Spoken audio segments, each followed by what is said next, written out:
हाल खस्ता है हमारे देश में, दूध महंगा खून सस्ता है हमारे देश में।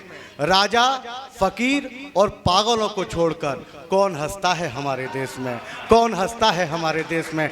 जिनके लिए ये शाम हमने आज सजाई है, सबरस नाइट, यानी कि भाई सबरस मुर्सानी जी, जो किसी भी परिचय के मोहताज नहीं, मुर्सान से हमारे बीच आते हैं और हाथरस का नाम समूचे हिंदुस्तान में जिन्होंने रोशन किया। मैं सुबह आ गए थे वो, तो एक व्यक्ति उन्हें मिले तो कह रहे थे उनसे कि सबरस जी आप पहले तो बड़े जवान से लगते थे, लेकिन अब भी जवान लगते हो, तो कहीं ना कहीं बुढ़ापा आप में झलक रहा है। तब मैंने उसको समझाया, मैंने ये बूढ़ा बूढ़े कुछ नहीं हुए हैं, इनको आप भूतपूर्व नौजवान कह सकते हैं, लेकिन ये बूढ़े नहीं हैं।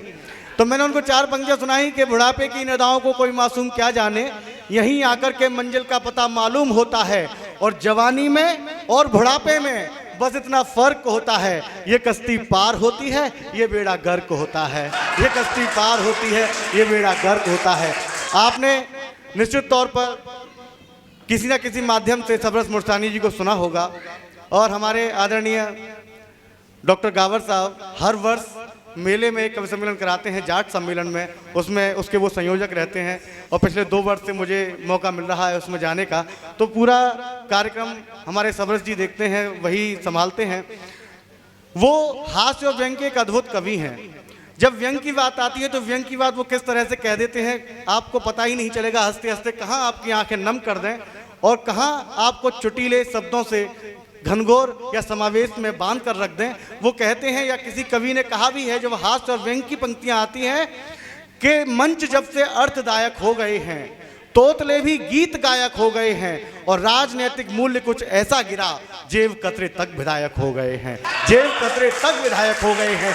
ये उनके व्यंग का तेवर है। जब वो हास्य में आते हैं, हास्य की बात करते हैं, तब वो ये भी कह देते हैं कि छोटे आ से आप लिखा हो, ये भी तो हो सकता है, पढ़ा लिखा शख्स गधा हो, ये भी तो हो सकता है, और तू किसी और के घर गया हो दिल बहलाने को, तेरे घर कोई और गया हो, ये भी तो हो सकता है, तेरे घर कोई और गया हो, ये भी तो हो सकता है। हमारी मंचीय परंपरा के बहुत ही श्रेष्ठ और बहुत बड़े कवि, जो शायद ही कोई ऐसा मंच रहा हो जो जिनसे अछूता रहा हो।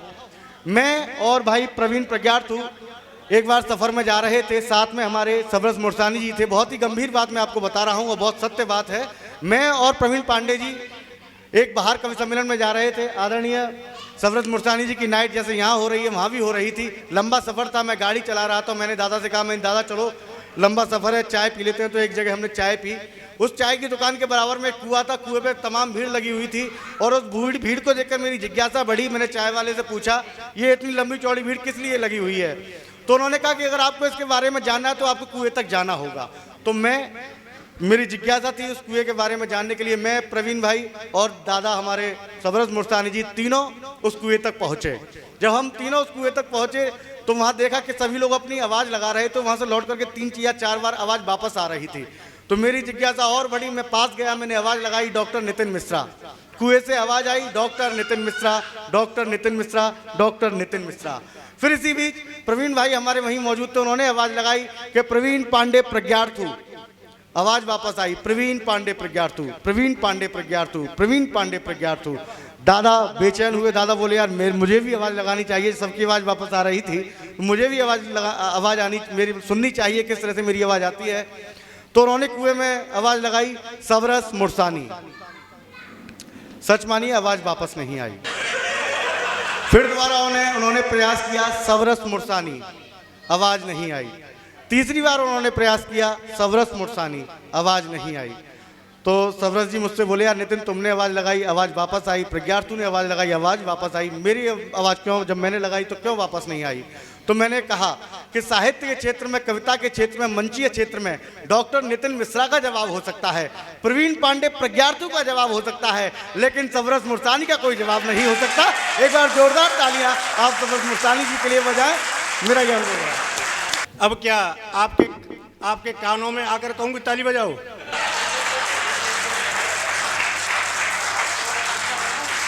आदरणीय डॉक्टर SK राजू जीओ और आदरणीय डॉक्टर रोटरी वरुण गुप्ता जीओ और आदरणीय रोटरी कुशाग्र जोशी जीओ और ममतालाल अग्रवाल जी हो और परम आदरणीय मैं जी हो। देखो मैं हंस का कवि हूँ डॉक्टर साहब। सब अपने अपने अपनी अपनी दुकान चलाते हैं, चाहे वीर रस का हो, चाहे हास्य का हो, करोड़ों का हो। तो मैं हास्य के लिए कुख्यात हूँ। अभी ये राम बदावर जो मुंह से हट रहे हैं, ये बहुत अच्छी कविता सुना रहे थे। मैं भी वीर रस की बहुत अच्छी कविता लिखता था कभी। मैं फिल्मों में मैंने बहुत सारे गीत लिखे फिल्मों के लिए, लेकिन वो किसी ने लिए नहीं। तो तू रख अपने गीत। डॉक्टर साहब सच कहता हूँ, मैं मुंबई गया तो एक निर्देशक निर्माता फिल्म का मुझसे बोला तुम तो गीत लिखते हो। नहीं लिखता हूँ, हमारी फिल्म के लिए गीत लिख दो। नहीं लिख दूंगा। बोले लिखो। मैंने कहा 1 महीने के लिए होटल बुक करा पहले तो और रोज समुद्र के किनारे बीच में घूमने जाया करूंगा। तो मैंने कहा इस बहाने से गीत लिखूं या न लिखूं, कम से कम मुंबई घूम तो लूंगा। उसने होटल बुक करा दिया। 6 दिन के बाद आया। मैं रोज घूम के आता, इस चौपाटी उस चौपाटी कभी उसमें जाता। 6 दिन के बाद आया, मुझे बोला गीत लिखा। मैंने कहा पहला तो मुखड़ा लिख दिया, मुखड़ा। बोलो दुखड़ा कब लिखेगा वो तू? जब देखे 2 दिन कम रह गए महीने में, वो आया गीत लिखा, मैंने लिख दिया। मैं खूब घूम लिया बम्बई। मेरा अब क्या करेगा ये मेरा? 2 महीने जब 2 दिन रह गए, आया गीत लग गया, मैंने लिख दिया। बोले दिखाओ। मैंने दिखाया तो मेरे गीत में डॉक्टर साहब 60 बंद थे, 60 बंद। वो देख के बोला तेरी फिल्म चलेगी कि मेरा गीत चलेगा? होता 3 घंटे 60 बंद का गीत, 3.5 घंटे तो तेरे गीत ही चलेगा, मेरी फिल्म कहाँ जाएगी? लेकिन ठीक है, तो हम तो अपने घर जा रहे हैं। वाह वाह वाह। तो मैं गीत बहुत लिखता हूँ, ऐसी बात नहीं है। मैं ताली बजाने के लिए नहीं कहता हूँ किसी से। आजकल मैंने एक ताली बजाने का मैंने एक वो बना रखा है, एक कोड वर्ड बनाया है ताली बजाने का। जब मैं ऐसे करूँ समझ लो ताली बजानी है। रिहर्सल करते हैं। Thank you, I love you, I love you 100। बहुत अच्छा। देखो हमारे वरुण जी, मैं सच बता रहा हूँ, डॉक्टर साहब जब मैं पहले पढ़ता था, डॉक्टर साहब एकदम डॉक्टर के पास गया। मैं डॉक्टर साहब बीमारी लगी है। गाबर साहब बोले क्या बीमारी लगी है? मैंने कहा बहुत बुरी बीमारी है। बोले क्या लगी है? मैंने कहा डॉक्टर साहब जब मैं नहाता हूँ तो भीग जाता हूँ। डॉक्टर साहब बोले बहुत बुरी बीमारी है। मैंने कहा इसका कोई इलाज नहीं है? डॉक्टर साहब बोले है। मैंने क्या? कि जब स्नान किया करो तो टोटी बंद कर लिया करो। तब से मैं डॉक्टर साहब को जानता हूँ। डॉक्टर भी बड़े बड़े अजीब होते हैं। एक डॉक्टर क्या गया, तो डॉक्टर साहब एक एक आदमी के 2-2 आदमी दिखाई देते हैं। डॉक्टर बोला समझ गया रचौंद की बीमारी है, समझ गया। तो बोले यहाँ नहीं देखता हूँ। अब वो गया कि डॉक्टर साहब जैसे तुम अकेले बैठे हो, अब मुझे ऐसा लग रहा है जैसे 2 डॉक्टर बैठे हो, 2 डॉक्टर। डॉक्टर ने गौर से उसकी तरफ देखा और डॉक्टर बोला पहले ये बताओ तुम चारों आए कहां से हो?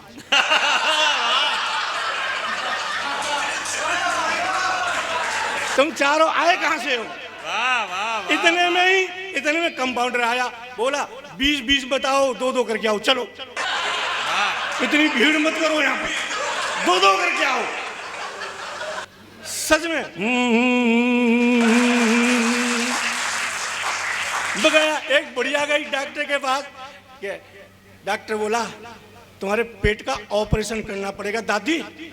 तो कर दे बेटा, कोई बात नहीं है। डॉक्टर ने ऑपरेशन किया बुढ़िया के पेट का। डॉक्टर फिर आया बुढ़िया के पास, दादी गलती हो गई, ऑपरेशन दोबारा करना पड़ेगा। बोली क्या हुआ बेटा? कि टांके लगाने से पहले तेरे पेट में कैंची रह गई है, कैंची निकालनी है, दोबारा ऑपरेशन करूंगा। बोले बेटा कर ले, कोई बात नहीं है। डॉक्टर साहब ने दोबारा टांके तोड़े और फिर टांके लगाए। फिर दूसरा कंपाउंडर आया, दादी दादी गलती हो गई।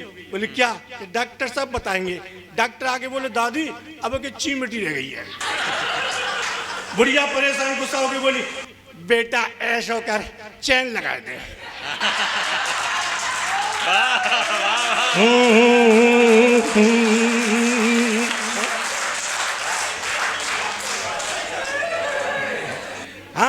इच्छा हो जब रख लेना, जब निकाल लेना।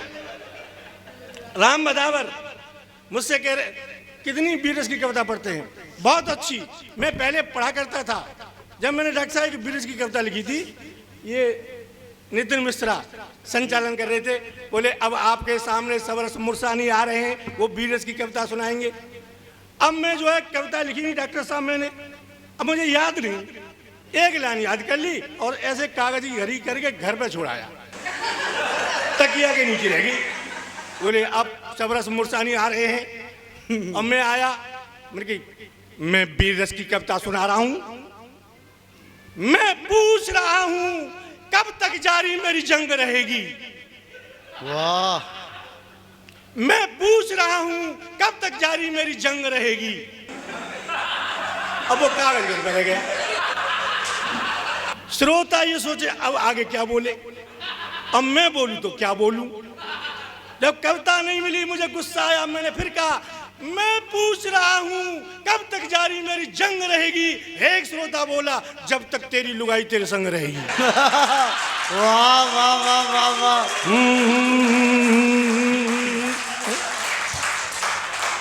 ये बीरस की कविता होती ऐसी है। राम बदावर बहुत अच्छी कविता सुनाते हैं, लेकिन एक बात बता दूं, राम बदावर राजस्थान के मेवाड़ के चित्तौड़गढ़ के, राजस्थान के मेवाड़ के चित्तौड़गढ़ के समय की गति हूँ। राजस्थान के मेवाड़ के चित्तौड़गढ़ के समय की गति हूँ। मैं इस जन्म में अपनी पत्नी का पति हूँ, पूर्व जन्म का मैं पद्मावती हूँ। वाह वाह वाह वाह वाह। पद्मावती बहुत अच्छी कविता सुनाई। मैं 4 लाइन सुना रहा हूं। मैं गीत भी लिखता हूं। डॉक्टर साहब मैं इतना अच्छा गाता हूं, जब से सबसे पहली बार मैंने गीत लिखा और अपनी छत पर गाया तो विश्वास करो 18 गधे आत्महत्या करके वहीं मर गई कि तू इतना अच्छा क्यों गाता है। देखें आप मेरा स्वर देखें, आपको ऐसा लगेगा जैसे लता मंगेशकर गा रहा है। देखें, सलवारों पे धन फूंक दिया,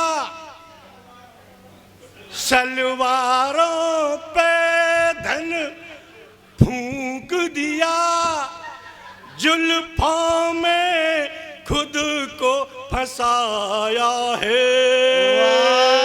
वाह वाह वाह वाह। जिंदाबाद। सलवारों पे धन फूंक दिया, जुल्फों में खुद को फंसाया है, तब जा कर के ये ब्याह मैंने तेरे संग रचाया है। शादी जो करी तुझ जैसी से मैं कितना अकल का कच्चा था, शादी जो करी तुझ जैसी से मैं कितना अकल का कच्चा था, अब समझा फेरे लगा करके तुझसे तो रड़ुआ ही अच्छा था।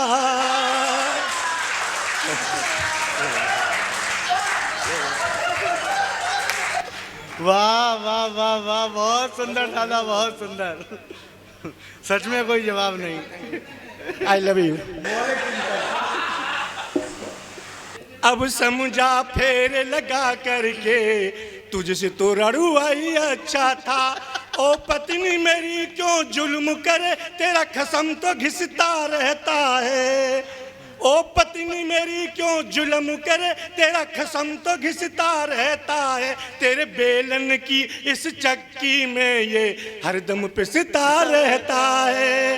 तेरे बेलन की इस चक्की में ये हरदम पिसता रहता है। तेरी सैंडल से पिट जाऊँ। वाह वाह वाह वाह वाह।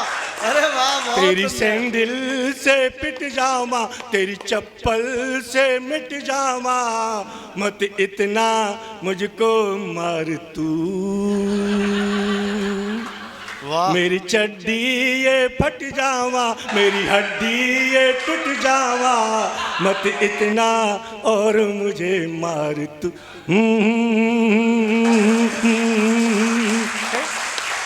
I love you. मैं इतने अच्छे गीत लिखता था। देखो बहुत अच्छा सुनिए आप, वास्तव में कितनी हंस रही हैं। एक कवि सम्मेलन में गया डॉक्टर साहब और महिलाएं चुप बैठी कुप्पा हो गई। मैंने खूब जोर लगाया, वो हंसी नहीं। सच कह रहा हूं, मैं आपको धन्यवाद देता हूं, वो नहीं हंस रही। क्यों? बार बार घूरे मुझे एक महिला मंच पे, मैंने कहा बहन जी बीमारी तुमको कैसी है। बार बार घूरे मुझे एक महिला मंच पे, मैंने कहा बहन जी बीमारी तुमको कैसी है। हंसो नहीं बिल्कुल, ताली भी बजाओ नहीं, मेरी कविता की कर दी तुमने ऐसी तैसी है। वाह। हंसो नहीं बिल्कुल, ताली भी बजाओ नहीं, मेरी कविता की कर दी तुमने ऐसी तैसी है। महिला बोली देख तुझे गुस्सा बहुत आ रहा है। महिला बोली देख तुझे गुस्सा बहुत आ रहा है, पर क्या करूं मेरी तकदीर ऐसी है। मन करता है 2-4 हाथ धर दूं, क्योंकि तेरी ये सूरत बिल्कुल मेरी सास जैसी है। वाह वाह वाह वाह, जिंदाबाद।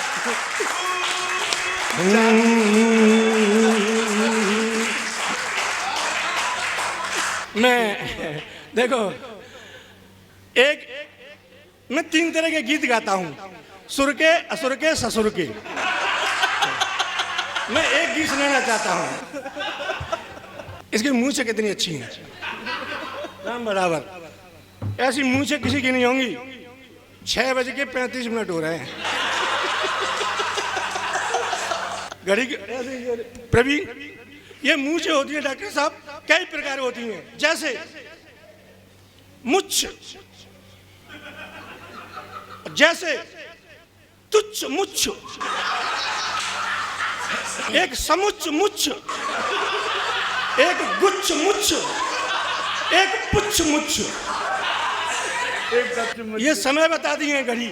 ये 7:35 बज गए, ये 11:55 हो गए, ये 9:15 बज गए। इतने टाइप की मूंछ होती हैं।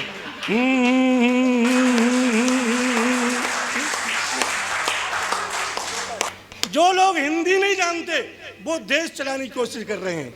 मैं सच कहता हूं, हिंदी नहीं जानते और देश चलाने की कोशिश कर रहे हैं। मैं नाम नहीं लूंगा, नहीं तो समझ जाओगे मैं सोनिया गांधी से कह रहा हूं। बेशक, नाम लेना भी नहीं चाहिए, नाम लेना भी नहीं, अच्छा भी नहीं। वो गई एक नदी के पुल का उद्घाटन करने। जब सोनिया गांधी पहुंची तो 2 शब्द बोले उन्होंने नदी के पुल के उद्घाटन के बारे में।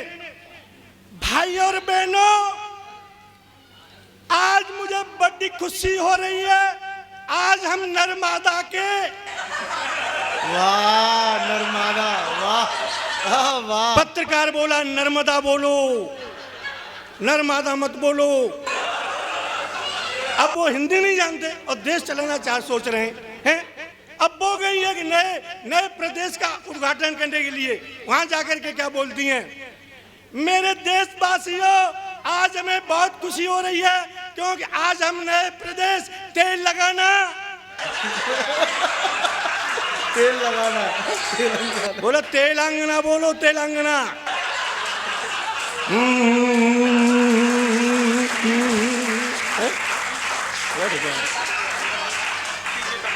बच्चे लोग थोड़ा 10 मिनट और बस। देखिए बहुत अच्छा कार्यक्रम हुआ है और महिला वास्तव में बहुत अच्छी होती हैं। और बताऊं, आप विश्वास करो, मैं इसलिए नहीं कह रहा हूं कि ताली बजाओ। वास्तव में डॉक्टर साहब महिला कितनी अच्छी होती हैं। देखिए आप देखिए, मैं बताता हूं। एक महिला, ए भाई, मेरी भी दुकान चल जाने दे। डॉक्टर साहब, एक महिला, उसके माथे पर इतना बड़ा बिंदा, इतना बड़ा बिंदा। मैंने कहा भाभी जी, इतना बड़ा बिंदा तो मैंने जिंदगी में पहली बार देखा है, क्यों लगा रही हैं? बोली भैया, जो जिसकी पत्नी जितना बड़ा बिंदा लगाती है उसके पति की उम्र उतनी बड़ी होती है। मैंने कहा हमारी पत्नी तो हमें मारने डोल रही है, ऐसी बिंदी लगाती है। ऐसा बिंदा पहली बार देखा। अब वो जो चली गई, अगले हफ्ते फिर मिली तो छोटी बिंदी हो गई ऐसी। मैंने कहा भाभी जी आज तो बिंदी छोटी हो गई। बोली तेरो भैया बीमार है वैरे। तो मुझे दुख हुआ, भैया बीमार हो गया। वो चली गई, अगले हफ्ते फिर मिली और छोटी बिंदी ऐसी। मैंने भाभी जी क्या हुआ?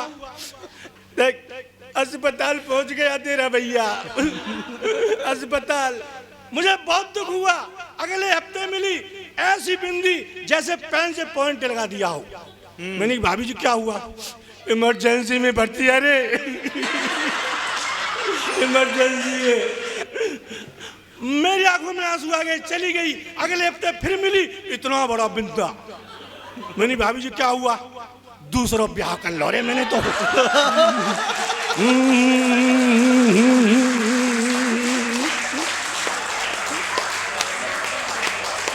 सच बता रहा हूं डॉक्टर साहब, मैंने अपनी पत्नी से कहा देवी मैं गणेश बन जाऊं तो मेरे तो मजे ही आ जाएं। पत्नी बोली तुम गणेश बन जाओ तो मेरे तो और मजे हो जाएं। मैंने कहा तेरे कैसे मजे? बोली तुम्हारे कैसे मजे? मैंने कहा देख सुबह ही सुबह मुझे जगाएगी, फिर मुझे तू नहलाएगी, फिर मुझे कपड़े पहनाएगी, फिर मुझे भोग लगाएगी, दोपहर को खाना खिलाएगी, रात को सुलाएगी, मजे ही मजे।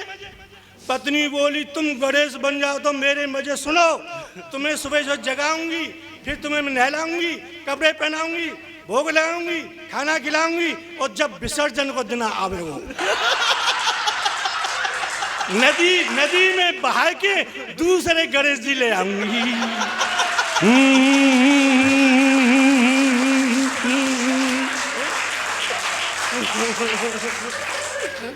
महिला ऐसी होती है।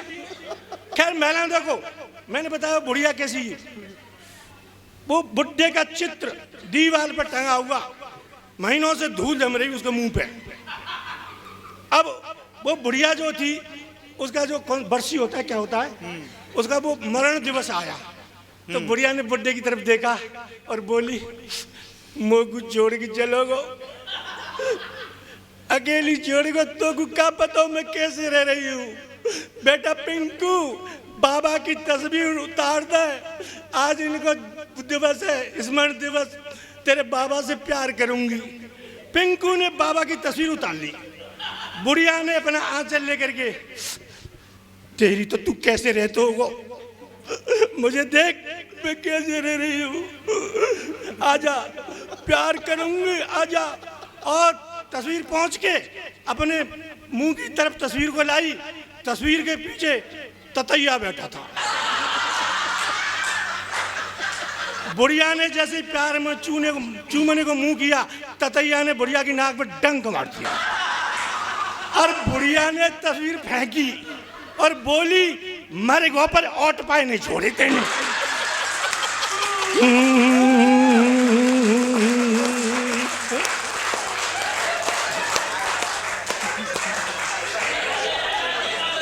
ये कैमरा मेरी तरफ देख भी रहा है और हंस भी रहा है।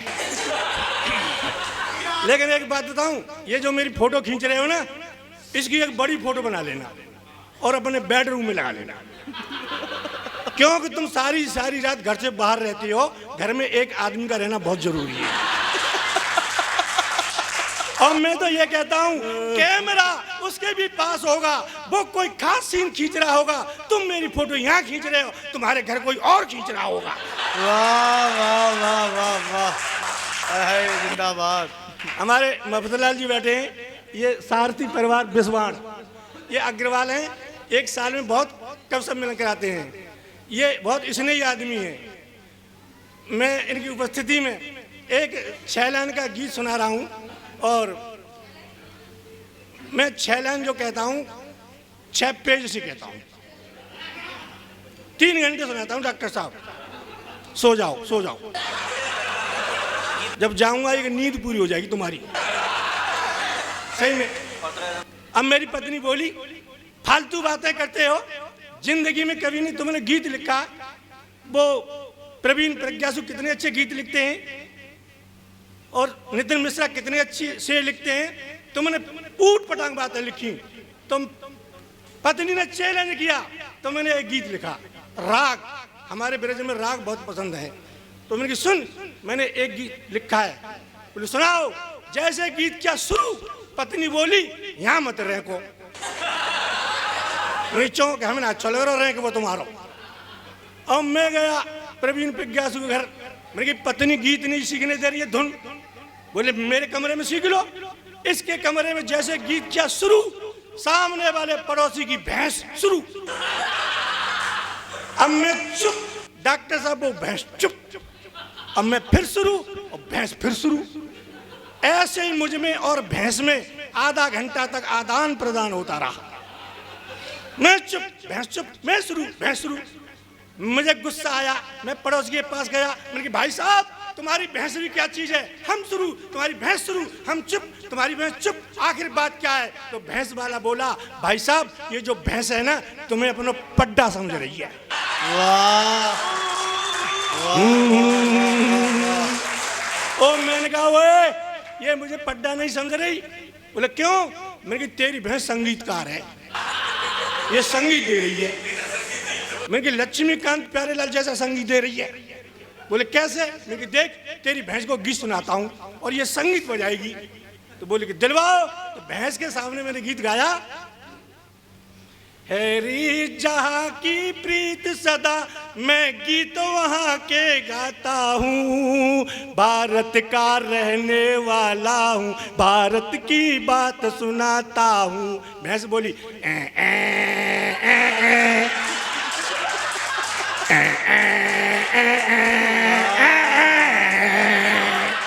अरे बहुत सुंदर, वाह। मैंने देख ले संगीत दे रही है कि नहीं दे रही।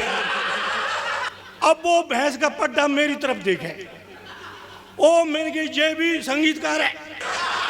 बोले दिलवाओ। मुझे सुन इससे भी संगीत दिलवाता हूँ। मैंने भैंस के पड्डे को सुनाया, ये देश है वीर जवानों का, अलबेलों का, मस्तानों का, इस देश का यारों क्या कहना, इस देश का यारों क्या कहना। पड्डा बोला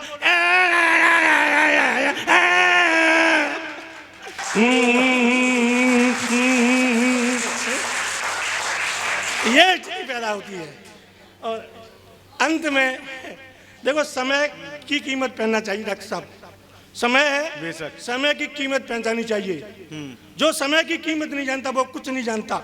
डॉक्टर साहब समय की कीमत तो उससे पूछो जिसे बहुत जोर की आ रही हो और अंदर वाला बाहर नहीं निकल रहा हो, वो जानता समय की कीमत, हम क्या जानेंगे।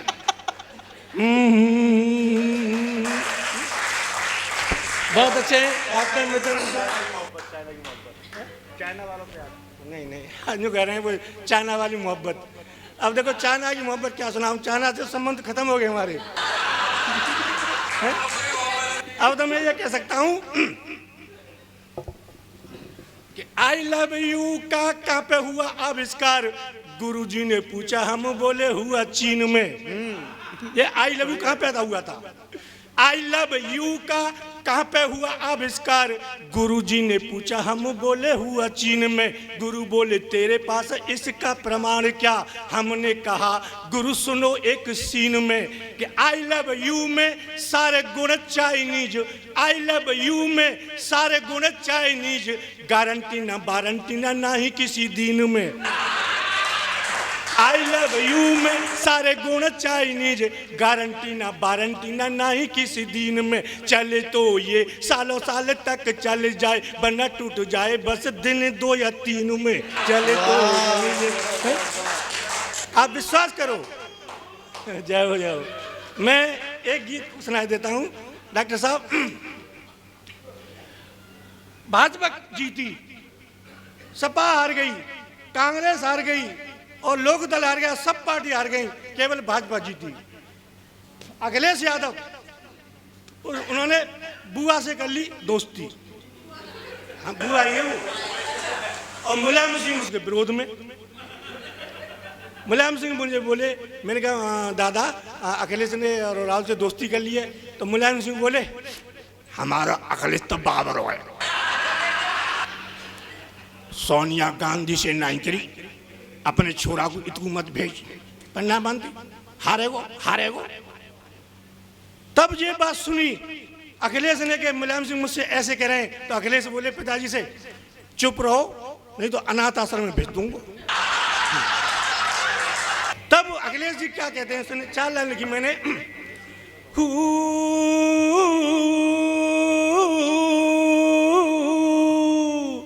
ओ बुआ ओ बुआ ओ बुआ ओ बुआ ओ बुआ ओ बुआ, मेरे पापा क्यों जलते हैं, मेरे चाचा क्यों जलते हैं, मेरे पापा क्यों जलते हैं, मेरे चाचा क्यों जलते हैं, जब आपस में मिलते हैं मैं और तू।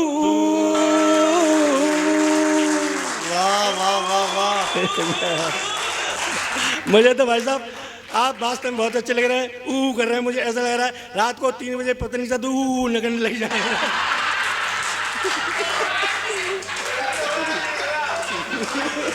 असर पड़ता है सच में डॉक्टर साहब, सच में।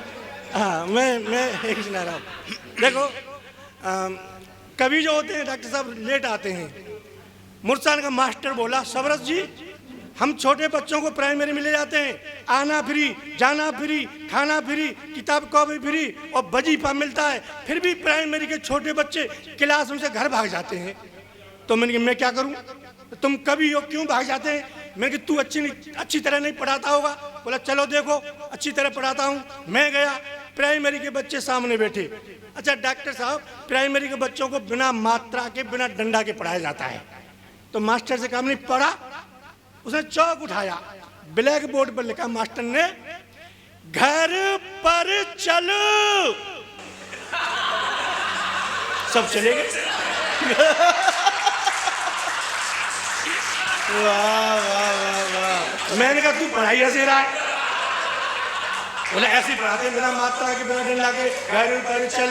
मैंने चौक मुझे दे मैं पढ़ाता हूँ। बोले लो, मैंने चौक लिया, बच्चों के सामने लिखा, मैंने पढ़ो आम खा। एक बच्चा बोला पहले ला। अब मैं इतना बड़ा हो गया, कब सम्मेलन से लौटता हूँ सुबह देर तक जगता हूँ तो मेरी पत्नी ऐसे जगाती है बिना मात्रा के बिना डंडा के जैसे प्राइमरी का मास्टर जगाता है। मैं सोऊंगा, पत्नी कैसे जगाएगी। सब रस उठो, अब मत सो, नल पर चल, भर कर जल बर्तन धो।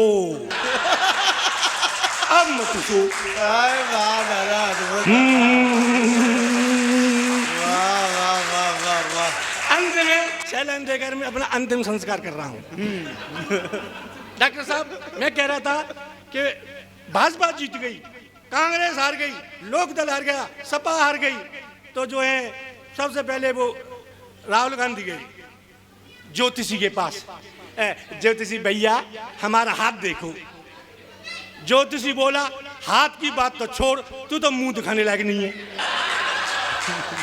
कि नहीं भैया हाथ देखो। भाजपा क्यों जीती, तो वो सोनिया गांधी बोलती हैं कि हमें उन कारणों का पट्टा लगाना होगा। भाजपा क्यों जीती, कांग्रेस क्यों हारी।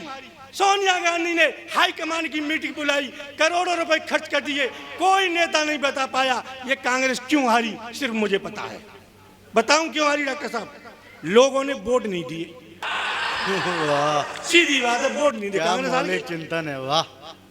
मैं पढ़ता था डॉक्टर साहब तो रामलीला देखता था मैं। रामलीला में एक पाठ देखा, जब सीता जी को रावण जो है अपहरण करके ले जाता है तो सीता जी के वियोग में, बच्चे सीता जी के वियोग में, और राम जी एक गीत गाते थे। मैं जब पढ़ता था वो गाते थे राम जी, सुनो राम। सीता सीता पुकारू मैं बन में, प्यारी सीता बसी है मेरे मन में। ये कौन सा रस है? वियोग रस नहीं, वियोग नहीं है, ये प्रेम रस नहीं, ये सब रस है। डॉक्टर साहब है तो वियोग रस, लेकिन श्रृंगार रस में दो पक्ष होते हैं, संयोग रस और वियोग रस। वियोग रस में जब अपनी प्रिय वस्तु चीज को छूट जाती है वियोग में, तब उसके आंसू निकलते हैं, संयोग में खुशी होती है। मैंने पत्नी से कहा मैं फिल्म बना रहा हूँ, तू हीरोइन बनेगी? बोली हाँ बनूंगी, काम बताओ। मैंने कुछ नहीं, कैमरामैन तेरे आगे पीछे होगा, टीका टीक दोपहरी में जो नदी बह रही है उसके पानी में 1 घंटे तक खड़ी रहना और कैमरा वाला शूटिंग करेगा, बस यही काम करना है। बोली तुम्हारी फिल्म का नाम क्या है?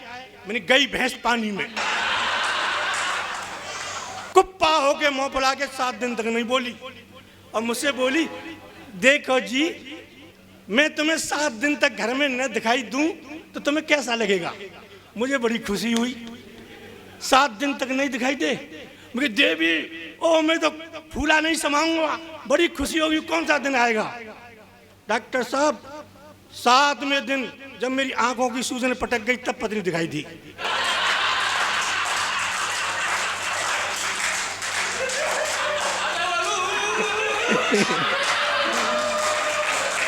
अब आई मेरे पास, बोली देखो जी मैं फिल्म बना रही हूँ, तुम हीरो बनोगे? मैंने हाँ बनूंगा, काम बता। ये कैमरामैन तुम्हारे पीछे रहेगा, तुम जो नदी है ना वहाँ नदी पे, नदी से घर आना है, घर से नदी, नदी से घर पे, यही काम करना है। मैंने कहा तेरी फिल्म का नाम क्या है? बोली धोबी का कुत्ता, घर का न घाट का, मारा गया चूरा जाट का। जिंदाबाद। तो जब राम जी इस गीत को गाते हैं मेरी आंखों में आंसू आ गए। जब भाजपा जीत गई तो राहुल गांधी, मायावती और इन लोगों की आंखों में आंसू आ गए। इन्हें उसे कहते वियोग रस। जब पार्टी हार गई तो मैंने लिखा है डॉक्टर साहब नया रस, डकार रस, किल्ली रस, चीख रस। सबसे पहले डकार रस होता है राहुल गांधी को, मम्मी के पास जाते हैं और क्या कहते हैं? तूने कैसा किया रे हाय मोदी, हाय मम्मी, तूने कैसा किया रे हाय मोदी, इटली भाग चली। तूने कैसा किया रे हाय मोदी, मोदी मोदी, तूने कैसा किया रे हाय मोदी, बेटा मैया की नैया डुबोदी। तूने इसके बाद में जिस कुर्सी पर आज योगी आदित्यनाथ बैठे, कभी मायावती बैठती थी। मायावती को याद आई और उन्हें डकार रस उत्पन्न हुआ। सतीश मिश्रा सामने खड़े हैं तो मायावती क्या कह रही है सतीश मिश्रा से? कैसी फूटी है किस्मत हमारी, सतीश भैया कैसी फूटी है किस्मत हमारी, डूब गई नैया। कैसी फूटी है किस्मत हमारी, हमारी हमारी, कैसी फूटी है किस्मत हमारी, तेरी बहन रह गई ग्वारी की ग्वारी, कैसी फूटी है। सतीश मिश्रा ने सुना तो सतीश मिश्रा को डकार रस उत्पन्न हुआ और क्या बोले मायावती से? मुझको मालूम नहीं थी इतनी है कलो, मुझको मालूम नहीं थी इतनी है मोटी, मुझको मालूम नहीं थी इतनी इतनी, मुझको मालूम नहीं थी इतनी, बीच मझदार डूबेगी हथनी, मुझको मालूम। और अंत में 2 लाइन और हैं बस। वो मोदी जी ने नोट बंद कर दिए तो शिवपाल यादव गए अखिलेश के घर, अखिलेश नहीं मिले तो उसकी बहू से बोले मीना अखिलेश कहाँ है? कि चाचा जी जब ते मोदी ने नोट बंद करे तब तक वो तो सो ही रहे, वो ना जग रहे, तुम जगा लो। गए शिवपाल, अखिलेश। बोले कौन? कि मैं शिवपाल। आओ चाचा आओ। कैसे आए? शिवपाल बोले तेरे पास 500 के खुले पड़े हैं क्या? अखिलेश बोले चाचा 500 के खुले तो है ना, 400 रुपए पड़े हैं, 200 रुपए से तुम काम चला लो, 200 रुपए से मैं काम चला लूं। शिवपाल बोले जा बात है पहली कर ले दो तो जो कौन बाबा भटकाई गो तो ओ मुलायम सिंह सुन जा बात है। तो मुलायम सिंह को डकार उत्पन्न हुआ और क्या बोले, मेरे नोटों की रद्दी भई रे, मोदी मरेगो। मेरे नोटों की रद्दी भई रे, का पता ये सो करेगो। हो मेरे नोटों की रद्दी भई रे, भई रे, भई रे, मेरे नोटों की रद्दी भई रे, अब तो बेटा तेरी गद्दी गई रे। Thank you.